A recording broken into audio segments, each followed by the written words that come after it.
This is the Horse Radio Network. This is episode 461 of the Dressage Radio Show on the Horse Radio Network, brought to you by Kentucky Performance Products, Total Saddle Fit, and Equine Comfort Products. Tonight, we're going to have a discussion with young professionals Ashely, Ran-Torres, and Cody Hairston. After that, Barbro Ask-Upmark comes on to tell us about the Equine Training Simulator. And of course, we have a great trainer tip on shoulder suppleness this week.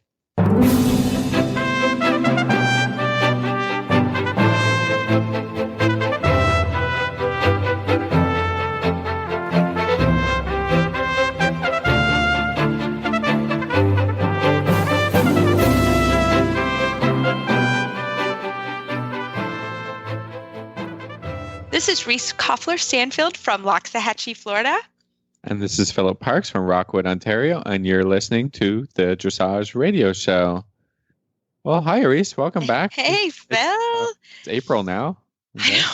Yeah, got a what couple happened? Of weeks there. I know. We missed you guys. It's crazy. Yeah, and it's been quite a busy couple weeks down here for me. So, yeah. That's good. Well, I mean, the show season's wrapped up. They had their last CDI. I think that was pretty successful. Yes, the Nations Cup was here, and it was the last show season, which was great. I think everybody enjoyed it, and the Nations Cup team did really well. The American team was they were phenomenal. Kicking butt, that American team, huh? Yes, it was Ashely Holzer, Sabine Schout, Adrian Lyle, and Olivia Logoy-Welts, and they were fantastic. Blew them out of the water, which was pretty cool. Getting ready for Europe. Congratulations. The Canadian team wasn't too far behind, but no. Adrian Lyle and that Salvino is up and coming to watch. They're really getting those top scores now. So yeah, it'll they're be interesting. Over the summer season, they're going to Europe. Obviously, that's what that's what they're doing. So we'll have to keep a close eye on them because, I mean, you guys could be thinking about a medal at WEG. I know, it's pretty cool, and I was really lucky cool. enough. I saw Laura Graves this morning. She was she was staying at Haven Safe Farm where we were doing the USCF developing clinic this week, and got to give her a hug and wish her well in Paris. And she was super excited. They were shipping out. Today is actually Thursday, so they're probably leaving actually right about now. And they were really excited. So there must be a whole flight, leaving from Miami, and they're going actually to Amsterdam. So I got the inside scoop, but did he look great? Yeah, he looked great. I saw him walking around, and he's just such a cool character. So we wish Laura Graves a huge, good luck. She's excited. She said, this is the first time that she and Isabel Barrett will go head to head since Aachen. So that is pretty cool. So she said she's really looking forward to that. So I think Isabel is riding her second horse, Emilio, though, right? Yes, who's very cool too. So I think Laura's pretty excited. So we're gonna wish her well, and I'm sure we'll be able to get an update from her. So that was cool. So yeah, that was fun, and I got to see actually everybody was over at Haven Safe today. It was kind of a busy place today. So that was cool. So there's I think there's a lot of people coming back north into the snow. They're not expecting that, are they? Gosh, you guys, I am so. Oh my Lord! Wow. Whew. We are lucky enough, we got to stay a little bit longer for this developing clinic, which was a lot of fun. It was fun to do that with Elin Court. He's Town and Country Elin Court is growing up. This is a horse you guys have all heard about, and Phil was there the day we met. So it's fun to have a big boy training camp. This was our first big boy training camp, and it was great. We had lessons with Debbie McDonald and Charlotte Berdal, and my coach Scott Hassler was there. So we kind of have a summer plan, which was cool, and met with a physiotherapist who specializes in riders. That's one thing that the U.S. team now feels is really important for riders. And let me tell you what, guys, it was awesome. Just specific exercises. I was nervous. I thought, oh no, I'm gonna have to run a mile or something, but it wasn't that. It was like, this is not gonna work. But it was, goals for strengthening basically, and specific goals for each rider that they want to do. So that was pretty cool. And then we met with a sports psychologist. So Getting was the body awesome. right, getting the brain right. Yeah, but it's all, it's all part of this, it really is. And it's such a pleasure and honor to be able to have a horse, number one, that you can do this stuff with, but to be able to do that and see all the up and coming horses. And they encourage us to stay and watch. I mean, it's not an open clinic. You can't just go and it's only the riders that are able to stay and watch. It's pretty cool to sort of watch everybody. And I got to see some great U25 riders. So it was cool. There were 4 developing horses and 4 U25 riders. So it was pretty cool. Congratulations. That's really great news. Yeah. Moving up in the world, maybe. Yeah, we're trying. We're trying. All right. Well, we got a good show going on today. We have some great discussions. We're going to hear about this simulator, which I've been really curious about. I've heard little bits and pieces, but now we're going to have the full-on interview with the woman who is teaching the lessons on and helped develop this specific simulator. So I'm really excited about it. I think we'll get right to our first guest, Cody Harrison and Ashely Ran-Torres, right after this commercial break from KPP. This Nutrition Minute is brought to you by Kentucky Performance Products, the company that simplifies your search for research-proven nutritional supplements at kppusa.com. The horse that matters to you matters to Kentucky Performance Products. Researchers have confirmed that as horses age, they naturally become less sensitive to insulin and more susceptible to health problems caused by too much sugar in the diet. One way to reduce the sugar content in a horse's diet is to replace sugar-laden grains with a high-fat supplement. Fat is an extraordinary energy source. It is readily utilized by the horse and contains more than 2 times the calories of sugary grains. Equijewel Stabilized Rice Bran is an excellent fat supplement. It contains a balanced calcium to phosphorus ratio and won't cause mineral imbalances when added to the diet.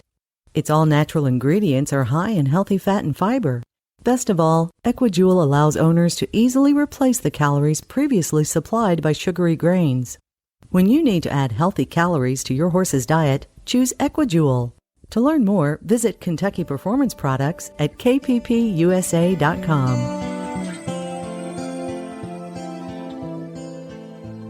Well, tonight I am really excited about this discussion we're going to have. We're going to have a little roundtable discussion with Cody Harrison and Ashely Ran-Torres about what's it like to sort of navigate the working student / moving into the professional rider.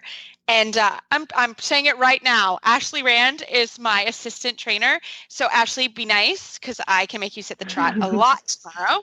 I'm just kidding. But girls, welcome to the show. Thank you. Well, we are super excited. Yeah, we're excited to have you girls. And so Ashely, why don't you tell us a little bit about yourself and how you made it to Maple Crest Farm and to be my right-hand lady? Well, it's been a long road, but I'm 26 and I've been riding basically since I was 6 years old for 20 years. I started off in strictly eventing, and I really loved that and did that all throughout my high school career. And then when I went to college, I had to put my riding on hold for about 4 years, which was really hard for me. But in the end, I really am glad that I did that. And I went to school. And then on the other side, about 2 weeks before graduation, I got a phone call from Reese offering me a position, and I took it. So I've been with Reese a long time, and she's been a huge part of my career and development as a dressage rider. When I started with her in the spring of 2014, I had only done one dressage show in my entire life. So now I have ridden through Grand Prix and do this for a living, and I love it, and I love Reese, and I love working for her, and it's awesome. I paid her to say that. Let's be real, people. Yeah. I paid. There's some perks there, but I have been very lucky to have Ashely in my life for, I can't believe it's since 2004. It's crazy, but we at my farm try to develop a lot of young riders into professional riders, and now Ashely is coming back, and I'm excited to see sort of where this position will go for her, because now she's really coming back as an assistant trainer and will get her own business and that kind of stuff. So we're super happy to have her back. So Miss Cody, tell us about yourself. Okay, well, I also started riding when I was 6. And I had the best childhood with horses. You know, there was no pressure. I showed a little bit. The farm I grew up at was also eventing, but I jumped around in the hunters and the jumpers, and, you know, we just got on our ponies and rode bareback all day, every day. So I think it was really fun. And I think that's why it really stuck with me, is there was no pressure. There was no, you know, it wasn't very serious, and it was so nice to be able to grow up with horses in that way. And then when I was 12, I started dressage. I found my first dressage horse, who was very difficult and taught me a lot. And my trainer, I lived in Kansas, and my trainer was in Texas, so I would go back and forth to her about once a month. And she's the one who really, I eventually became a working student for her, and she's the one who really put so much time and effort into me. Her name is Donna Wright, and I will forever be in debt to her. She put me on a lunge line 3 times a day for a year. I was not allowed off a lunge line. Mm-hmm. And yeah, that's where I fell in love with dressage. And then since then, I've had a couple of different working student positions. And yeah, now I am 21, and I am the assistant trainer at Legacy Farms. And it's been a really fun ride. And my horse and I just recently competed in our first U25, or this season was our debut of U25. So it's been really exciting. Awesome. Fantastic. So Ashely, I have a question for you. If you're, thinking for doing this, as a career and as your future, what kind of niche are you thinking that you can fill in your business?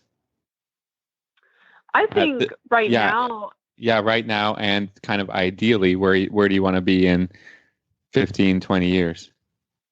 Yeah, I think I can really help the eventing side in the dressage, since I have such a strong background in the jumping. And my plan when I started with Reese was to just get good at dressage, because I wasn't. I just jumped.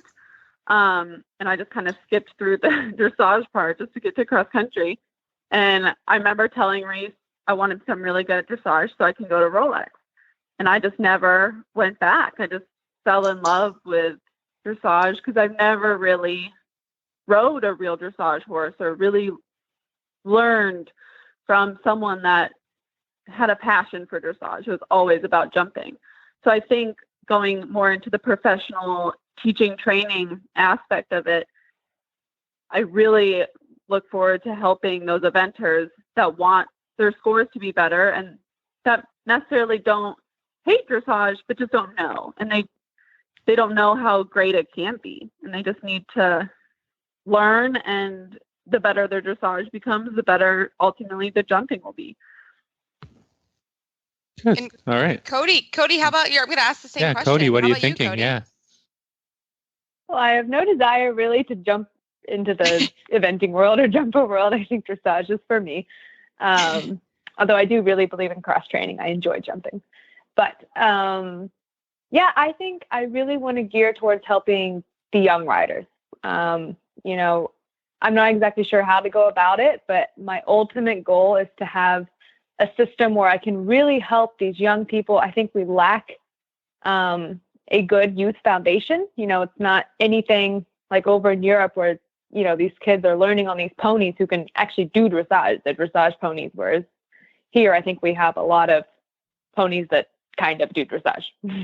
But I would love to figure out a way to create a better foundation and help young girls or young boys along the way. And I love training. I love teaching people and giving lessons. I think that's really where I want to focus, is more so in that rather than sales or anything else. I love to teach, and I would love, especially, like I said, I'm from Kansas, and I would love to bring a market and dressage to the Midwest. Well, I think Kansas that's area. great. Yeah. I mean, I think that's fantastic. So Cody, what is some advice you would give? Like if somebody's young listening to our show tonight, what are some advice you would give sort of younger riders or riders around your all's age, like to say, okay, I'm gonna do this. I'm gonna make a profession out of this. What would your advice be?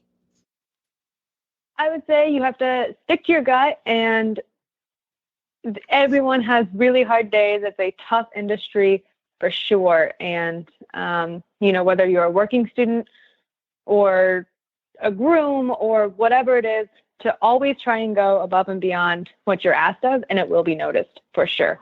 I think people don't always get the instant gratification that they're expecting. I think they get frustrated when the boss isn't giving them a pat on the back all the time. And I think you have to do it without necessarily expecting one, because it will go noticed, and it will get you so much further. But also, just work hard. It will pay off, and have fun with it. They're horses, and they're meant to be fun, and you can't take everything too seriously, or it really becomes very stressful, and the horses can feel that, I think. So you have to have fun with them and remember that they're an animal, they're a being, and they need some sort of joy and to be able to be a horse, and that it doesn't always have to just be work in the arena. Yeah, no, I think that's fantastic advice. I think Phil and I and Ashely, I mean, there are tough days in the sport. I mean, this is an incredibly difficult industry for so many reasons, and you have to be good at so many things. But I just think that's fantastic. And I think you're right on, because we all work hard. I don't think when you get to even the boss level, like, we all work hard. We all muck stalls. Mm-hmm. We all clean tack. We all do laundry. It's just part of it. And I think you have to sort of know that going in, and there are going to be long days and there are going to be hard days. But I think that's really in any career. And I think that's what people forget. And not just as a career, but we take care of living beings. And sometimes those living beings don't feel good, or they've had a rough day or a hard week or whatever. And I think that's, I think that's phenomenal advice. But if you work hard, people will notice, and that will become your reputation. And that's what you want, is people saying, oh man, that Cody, she really works hard. And that's phenomenal. I think, my advice, for me and, the things that I do, and like, the horses are the easiest part, because we, getting into the business, we all love to ride horses, but you have to be a really good people person. You have to get along with people. You have to be able to have a lot of interpersonal skills, and to draw lines and barriers, and to be really good with customers. And if you can't handle that, if you're really good with horses, but you're not good with people, you're probably not going to be that successful. Whereas, there's a lot, I'm not going to say there's a lot, but there are some people in the business who are really good with people and maybe not the best horse trainers, but they are super successful, because that's what counts for the amateurs who want you to train their horse, or in the business, is you have to really be a good communicator and and handle people really well. And that's a little bit sometimes what people miss, like, coming into the business, is like, oh, I'm going to do horses, I'm a really good trainer, I am a really good rider, but really that only matters for a piece of it. And so, just something to think about, to work on your interpersonal skills and work on your people management, and work on, kind of dealing with that. And customer service is such a huge aspect. Yeah. So Ashely, what would your advice be? Well, that's all such good advice. My advice would be, this is a lifestyle we've chosen, and we do take care of animals, and it is, in any industry, you have good days and bad days. And I think if you have a goal or a dream, to do it and give it everything you have, and every day walk away and say, I did everything I could today to the best of my ability, what I was given. And you'll run into hurdles in this industry. that you can't control. And you have to be able to just let it roll off your back or sit down and think how you can change it or help it or make it better. And I think this industry needs the next generation to really stick together and become more united and help each other out. And that's something I have found has been really helpful in the past year or so with me. Cody and I know each other really well, and we've been there for each other a lot. And she has helped me so much. And I think that needs to be more universal. I think we need to have friends and we need to support each other. And I think that's my biggest advice. And what I've learned recently is we need to lift each other up on a daily basis or weekly basis. And if someone has a bad day, just lift them up and help each other out. We all love to do what we do, and there's no reason we shouldn't love doing it together. Yeah, I think Ash, you bring in a good point. And I think you've seen, obviously you've seen Phil and I, and Phil and I became friends from a conference we went to at Hassler Dressage, which was all young trainers. And we're all now medium level trainers, aren't we, Phil? That was started like 13, 14 years ago when I was your guys' age, and Phil and I were your guys' age. And, that group specifically was fantastic because it's all a group of trainers. We can all call upon each other.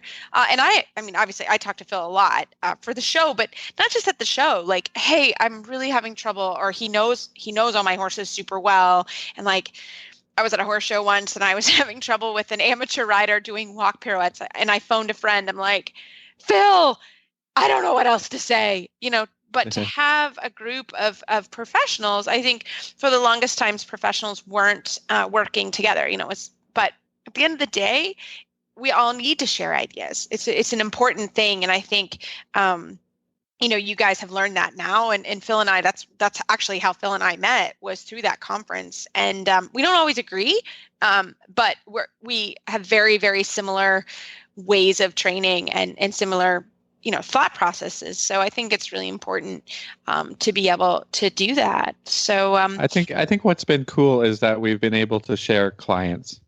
Yeah, and I think that our clients really benefit from, hey, have a lesson here, have a lesson there, because I know that Reese is not going to, talk negatively about me, and try and take a client. I can send her somebody who's, maybe a little bit stuck with a problem or whatever, and she can have lessons with Reese. She can have lessons with, whoever, this network of people that, we all kind of working together to help also this large group of amateurs and horse owners. And I think that's really cool because kind of growing up, and I see it in the sport very much still, is like people have like their isolated camps of students, and this, and there's lots of negative backbiting and just negative stuff, right? But I like it where it's open, we're friends.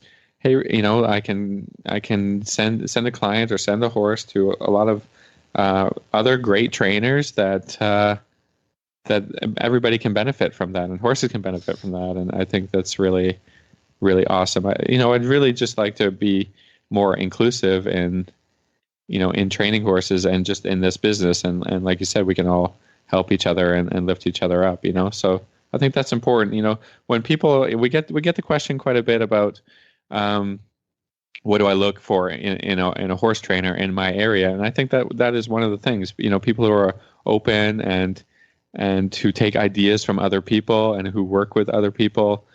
I think that's important in having your trainer, be something that you want to look up to in many aspects, not just riding, not just in dealing with horses, but just kind of as a person and have positivity in the sport.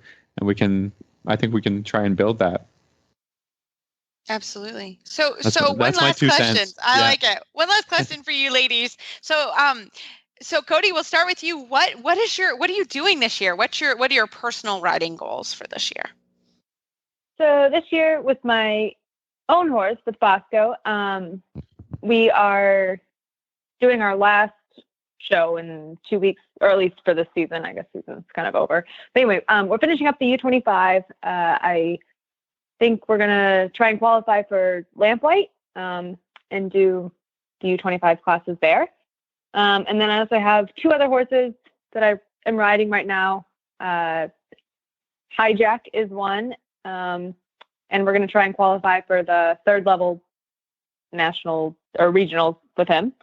And then also I have another one, Benny, who we maybe are trying to show. But anyway, it's just, for me, it's so fun to get down center line with all these different horses and learn how to really go down center line and ride, because I've had a bit of a problem with that. I think everyone does. Nerves, and you just kind of shut down and you win the warm up and you go out there and crash. So it's been really fun for me to, feel all these different horses, the ones who get, really hot in the ring, the ones who get really lazy in the ring and shut down. So, yeah, as far as my own personal horse, we focus on the U25, and then, yeah, eventually, hopefully make it to Grand Prix. Love it. Ashely, how about you? Well, I just recently purchased a horse named Fendi, and my goal with him will be to qualify for regionals at 3rd level and hopefully qualify for nationals in Lexington this year. And then we'll see where it goes. He's really cool, and I'm really excited for our future together. How do you buy a young horse without asking me about it first? She asked me, Phil. Well, yeah, you want the expert, though. You know. You'll like him, Phil. You'll like him, Phil. I think you'll like him. You'll like him. Well, ladies, thank you so much for your time tonight. It's been super fun to talk to you guys, and we look forward to following your career. And poor Ashely, she's coming along with me, so I know what she does every day. Thank you, ladies, and we look forward to keeping an eye as well.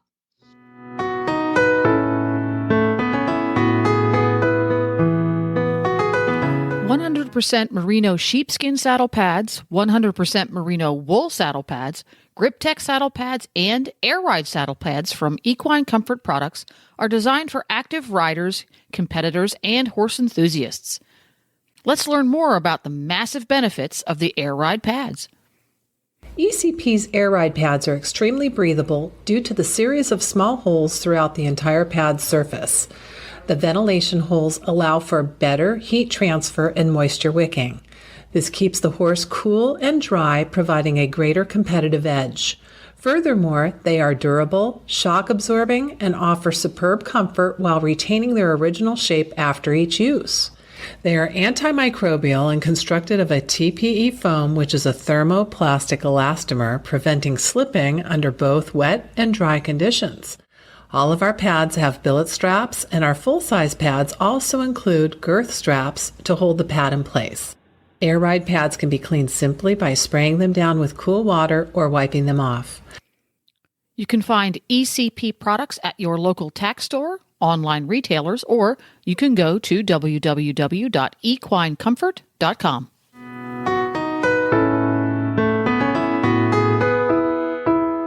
Well, tonight I am very happy to have Barbro Ask-Upmark. She is a FEI rider and trainer, and she also is the head trainer for the Dressage and Jumping Simulator. Barbro, welcome to the show. Thank you so much for having me. Well, Barbro, first of all, tell us a little bit about yourself. Well, I am a dressage rider, a former mounted police officer from Sweden. I moved to California in 2000, and then I moved to North Carolina and Tryon International Equestrian Center, where I'm now employed as an education manager since 2016. Fantastic. I train horses, I train riders, and I have worked with the simulators for 12 years now. So tell us a little bit about the simulator and a little bit about what it is and how do we find you, all that good stuff. Yes, I first came in contact with the simulators, like I said, 12 years ago. Company Racewood in England are making them, and I met with the manufacturer, and I actually bought a very early model that was just a basic riding simulator. From there, I started to kind of challenge the company, and we started to work together, and I got the benefit of helping them from a rider's point of view and telling them what I really wish to see in a perfect horse. And they were able to put all that together, and they developed a dressage simulator, but I wanted more. And that took a few years, and the result of that is now the so-called eventing simulator that I call the Maximus model, because Maximus model is really the Maximus of what the horse can do. So this simulator, can do dressage movements up to Grand Prix, and it's very, very sensitive. It has sensors for the neck, the mouth, the legs, and the seat. So it shows all on 3 big screens, how you sit, how you use your aids, and how you coordinate. And you can also ride a lifelike interactive dressage test or a dressage ride and just practice your circles or your half passes or your one-time changes, whatever you need to practice. And the good thing is that I can stand next to the rider and help them physically to achieve what it is they're looking for. They can also jump, a show jumping course up to 1.20 meters, and with a lot of different training programs for the jumper rider where they can see balance, and we can practice endless line of jumps on different heights and different difficulties. And then he can also do a cross-country course. So he is very versatile, this simulator. So it's really very fun to train on it, because it's so great to get that feedback from the riders, how much it changes them and their horses when they get back to the horse. That is true. I will tell you. So Barbro and I were chatting, and we have a student together that has gone, and she rode the simulator while Barbro was here in Wellington. And the simulator for this particular student was great because it gave my student a lot of confidence. And it enabled her. She's an adult amateur and she's in her 60s. She'd be okay with us saying that. And it also gave her a lot more fitness. And it also gave her a lot more awareness of her body. So I asked Barbro, I said, Barbro, I would like to come ride the simulator for having you on the show. And I will tell you, I got on the simulator and I thought, I am sitting straight and I am perfect. And it is so telling, slightly humbling, on how you're not. And what you think is centered is not centered at all.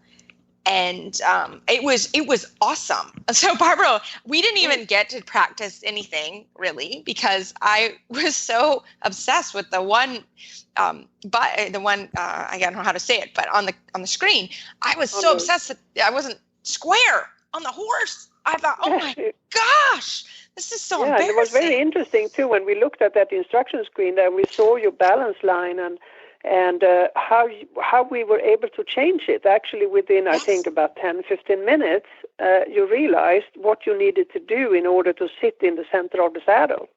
Yeah, it was awesome. And that's the good thing. When you have a good rider like you, it's easy to fix those things. And when you have an adult amateur, they often have problems not just with the seat, but also with the coordination of their hands and their legs. So that's another step further, that we see the rein sensors and the leg sensors, and I often see that when an adult amateur or an amateur in general is trying to get the legs on and make the legs work the way they are supposed to work, it affects their hands. And when they see that on the screen, how the rein sensors goes crazy because they're trying to get the right leg on, the right hand is all of a sudden pulling on the rein. That really, really helps the horses. The changes really the life, not just for the rider, but really also for the horses. Oh, and it did for my particular student, but even for myself, my student really, she went 3 days a week. She really committed to the simulator, and it was magical how she changed in 2 months because she really committed. But I will tell you, after my lesson, Barbara really helped me isolate where I was tight. And then this week, I was able to see a physio therapist who specializes in riders. And I told her, I said, I really feel like when I was on the simulator, this is exactly the piece of my body that was tight. So I was able to really take the information and take it to the physiotherapist and say, okay, how can you help me figure this out? And yeah, that's great. It was awesome. Awesome. That's what's so great, because how often do you get to sit on a perfectly obedient horse that is absolutely straight and goes by himself, and then on top of that, you have lines that shows you exactly what it is you're doing, and an instructor that can actually touch you in the moment that is happening. So riding a simulator is really the future that is here now. So I'm really interested to hear about maybe a little bit of the technical, like the simulator does move, like it walks, trots, and canters. How is that movement generated within the machine? Yes, so this new simulator is moving with hydraulics. So it's not only lifts up, but it also shoots forward and back because it has to do that when it jumps. So that means that in the dressage, we get the benefit of that. So you're actually feeling that you're riding an extended trot because he is shooting forward at the same time as he's going upward a little bit. And the neck is moving up and down. So you can actually do a stretchy circle in posting trot and get the feel for what it feels like when the horse takes the bit and stretches over the back down, which most riders that I have are not able to do that. The few first lessons, they cannot do that because they're trying to pull the simulator down like they do with the horse. They try to pull the head down instead of riding from the back to the front, which of course means that the horse stops. The simulator stops. He won't do it unless you do it correctly. So all the gaits on this horse is very lifelike. The dressage simulator moves a little bit different because it moves on motors and cranks, so that one doesn't shoot forward, it just goes up and down. However, it's still a great simulator, but this one is like the Ferrari of simulators, if I may say so. So when you ride passage on this horse, his passage is actually set to Totila's passage because when I was riding it, the software guy and I were working together, and we pulled up a video of Totilas doing passage, and I told him to set it to the lift and the speed and the rhythm of this horse. And so he did. So his passage is pretty impressive, really. So how hard was it to work with the technical programmers and the engineers who, like, how long did that, what was that process like? Well, it has taken quite some time because, the dressage simulator was, one thing to do. But then when I said I would ultimately like to have a simulator that reacts for the pressure of the bit, so he actually pulls away from you if you are not sitting correct and if you not have a correct connection. So if you are too loose, he will pull on you, and if you are too tight, he will slow down or stop. And that means that the neck has to go both up and down, but also sideways. So that was a huge hurdle for the manufacturer to get over, because the dressage simulator only does sideways with his neck, and the jumping simulator only to go up and down with the neck. So here now he has to do everything. So they told me right away, the inventor, Bill Greenwood, he said, no, that's not possible. It's going to be too heavy, too difficult. So it took him about almost 3 years and many, many phone calls saying that he was very upset. You have no idea how many necks I have laying around here. That's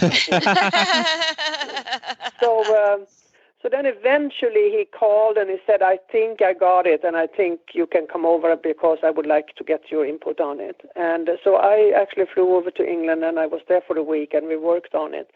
And from there, it was just a pleasure to work with them, because they are so keen in doing this right, even though they are not really horse people. Right. But they are really, really in it to make a better horse world, both for jockeys that they make racehorse simulators, and then like this one, and then they also make simulators for disabled riders, which is absolutely fantastic too, for mentally disabled people, for autistic children, special programs. That is absolutely amazing. So I just hope that will, spread more in this country, because in Europe, most therapeutic riding schools are using a simulator for their needs, because of course a disabled person can never canter on a horse, and certainly not jump. Yeah, and on the simulator they can actually do everything, because I can help them to steer, and I can help them to. We can hold them, and it's a very, very, very positive experience for children and adults alike that have disabilities, both mentally and physically.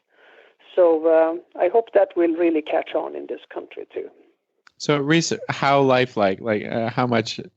I really want to kind of have an honest opinion. I mean, were you able? Can you bend the horse? How much of it is similar riding? Yeah. Well, I will be honest. I was so focused on the fact that I wasn't straight on the horse, it drove me crazy. I was like, I think I'm super straight. So I think from that standpoint, it's a really, really cool tool. And I will tell you, Barbro got on and she did one-time changes and all kinds of stuff, and I couldn't do anything. You really to really get the understanding of it, you have to commit to it, is like what Pam did. I enjoyed it from the standpoint of I'm not straight on the horse and that kind of stuff. But I came literally the day before Barbro left. So if she'd been here long, I wanted more sessions, because I was like, oh my gosh, I want more.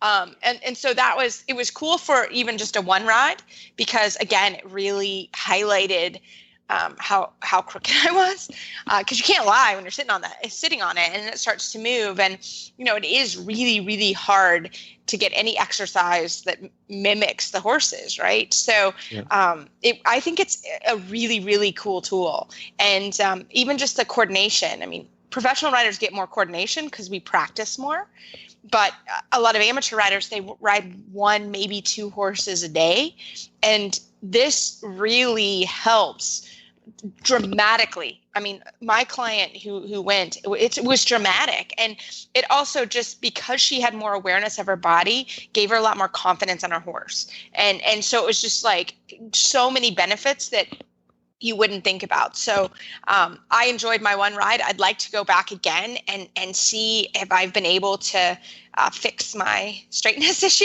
because I've been working. Now I took it to the physio and said, okay, well, this is what the problem is. Let's fix it. So because my horses go around I think they're great, but clearly I am not maximizing what I can do. So it was really cool. It was a really good experience. Nice. So it has sensors under the saddle, in the bit, and on the horse's sides as well? Yeah. Yes. All over. Yeah, good. So I'm just trying to get a mental picture of... Well, so Phil, we will post some pictures of me on the simulator, because it's a little easier to see when I'm on there, and how Barbro can manipulate, help you sit properly in the saddle. And we didn't even get into contact. I mean, there was so much we didn't touch on. You couldn't in your hour lesson. You need to take some time. So, Barbro, if people want to come and ride this baby, this is cool. How do they do that? How can they find you? Well, we are fortunate enough to have 2 event simulators here on the East Coast, and both of them are owned by Triumph International Equestrian Center.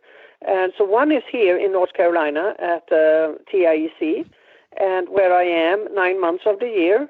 So I am here now from April and up to January. And then we have Dante Maximus is in Wellington, and he is happily now sleeping in a very special stall for those months. And then he will be up and running again in January, mid-January, and for the winter season in Florida. And both for the last 2 years now, we have been in front of the Global Dressage in a tent there.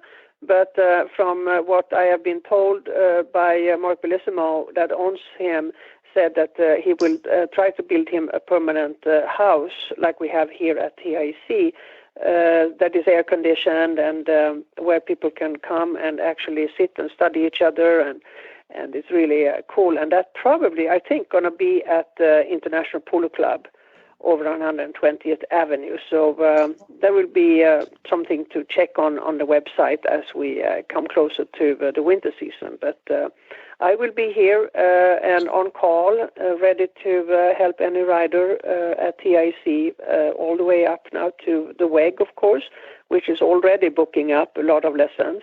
So if anybody wants to ride during Phil, the visit here Phil, to we're WEG, in. Phil, come on. We gotta we're going to go over there. Save Yeah. Phil and I a spot. I'm coming back. I'm doing it again. Yeah. Save So me a spot, let me know. Barbro.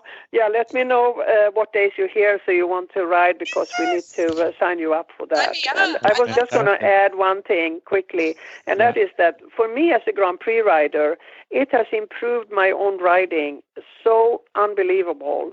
So even though adult amateurs are the biggest group I have of riders that are really benefiting from this, I must say that when Grand Prix riders or upper level riders take a step back, and like Reese did, and are humble enough to admit that you are not perfect just because you ride Grand Prix, then you can really, really lift yourself up to a totally different level that you have never been before. And that is where I found that I could do. I raised my points from 64 to 74 when I started to ride the simulator, and I rode my horse like I ride the simulator. And he appreciated that, and he responded. So he knew that when I put my legs in a certain position, that is what he was expected to do. There was never any confusion between him and me. So it's beneficial from the beginner to the Grand Prix rider, and that's what's so fascinating to me. That sounds awesome. I just have one more question before we let you go. How far away do you think we are from a fully robotic horse that we can all compete at? I wouldn't want that, really. You know, that's what this is really meant to be, a compliment to the horse. And I must say that when I first started to do this, yes, I was thinking about myself and riders, and great to help riders and all that. But really, my heart really is to help horses, to have better riders on them, because I have seen too many horses go to waste, so to speak, because of poor riding. And not because riders are mean or anything, but just because they don't know what they're doing wrong.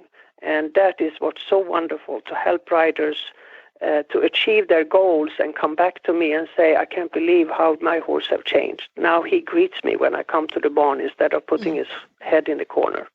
And that is really the best. That's perfect. Yeah, that's awesome. So, Barbro, how can our listeners find you online? How can they get a hold of you to schedule a lesson? They can either go to tryon.com, which is just the big website where there's a lot of information. But if they want to make it easy for themselves, they can also go to alwaysagoodride.com, which is my personal website. And there is all the information. They can see a video of the event simulator, and they can contact me directly there. Or if they want to contact me through the Tryon website, is also my email address there is my first initial B, and then my last name, Ask-Upmark @tryon.com. So there are different ways to do it. Alwaysagoodride.com or Tryon.com. Fantastic. Well, thank you, Barbro, and we can't wait to see you during the WEG. Okay, I look forward to it.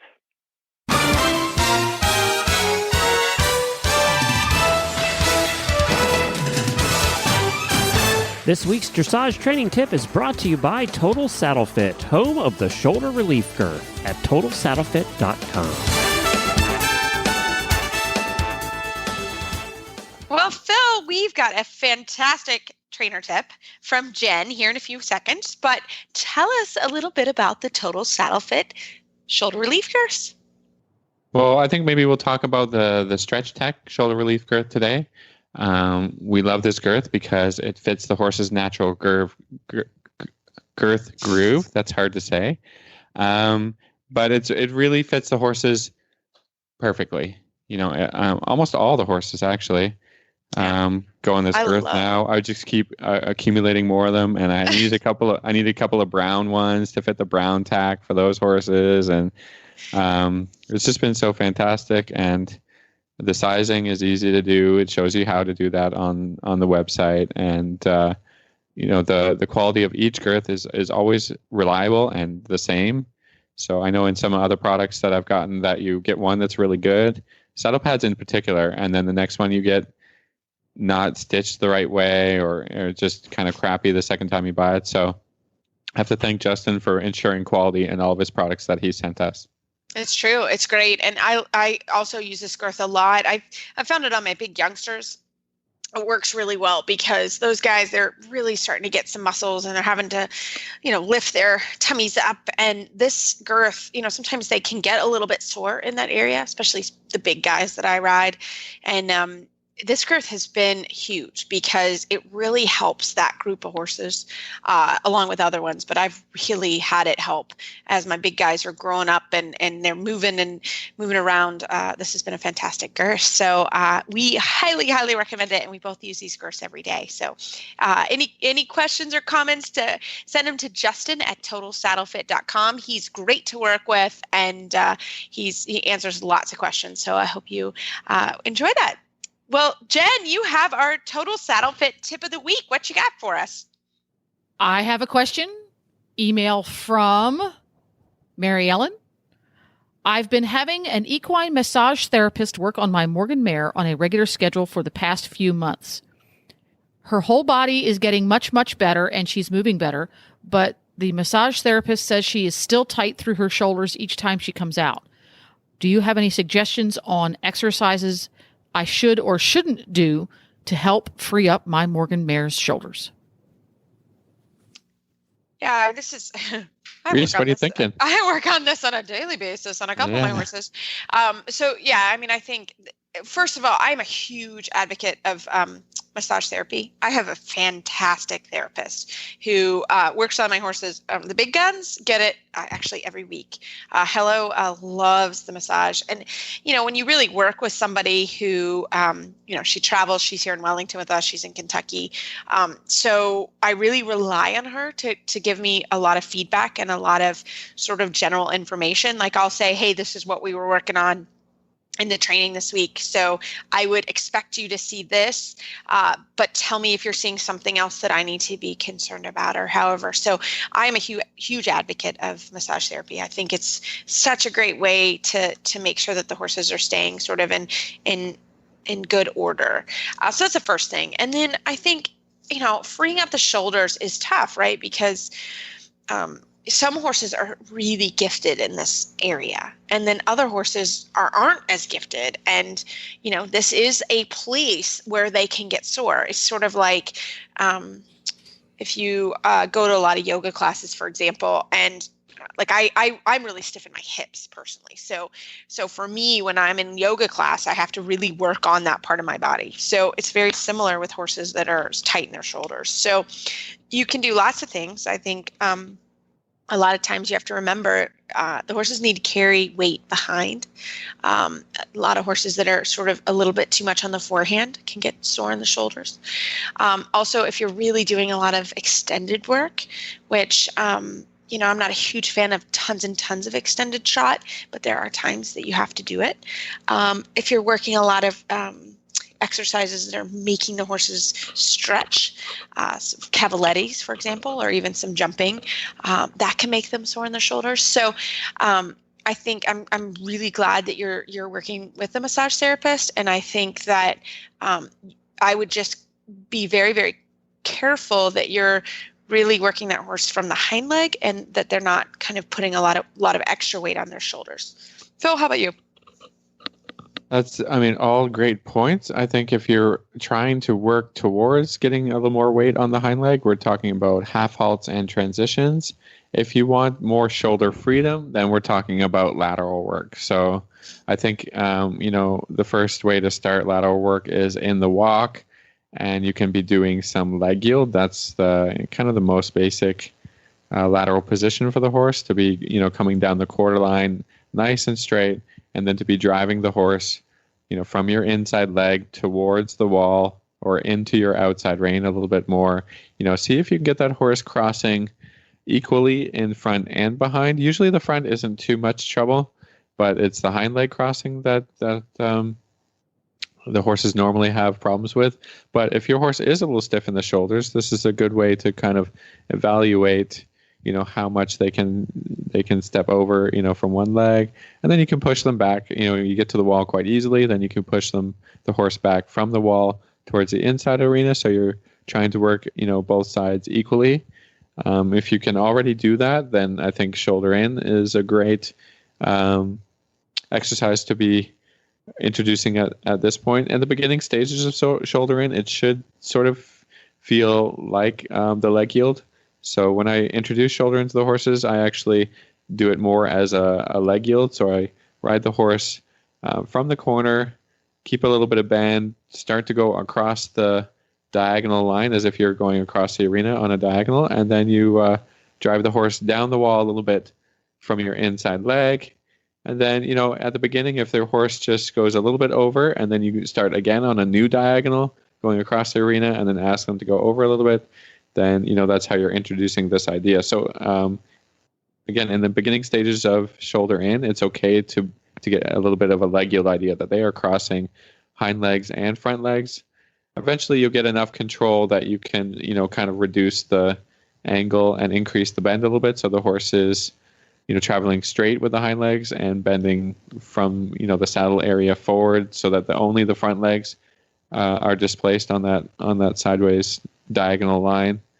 So you can kind of review our episodes that we've done on some of the shoulder in lateral work, and then if you're really good and you've kind of mastered the leg yield and the shoulder in, then the next exercise would be Ran-Torres, which is shoulder in, pushing the horse down that diagonal line down the arena, and then changing the bend towards the outside, and then I change the bend back towards the inside. So I go shoulder in, Ran-Torres, shoulder in. And I think for me, that is the, quintessential suppling shoulder exercise that you can bend, the horse back and forth while driving them laterally down the arena. I think, if that doesn't work, get your horse's shoulders really supple and moving. And, as long as you're riding forward and balancing the rest of the horse while you're doing all of that, I think you're going to have success. You're going to get those shoulders free. The horse is going to be able to move, and stretch in all ways, not just forward and back, but side to side a little bit. And then you have your nice bendy, supple yoga horse. I love it. Fantastic. Well, as always, we love listener questions. Thanks so much for listening. And as always, you can find us and send us your emails and Facebook shout outs. We love it.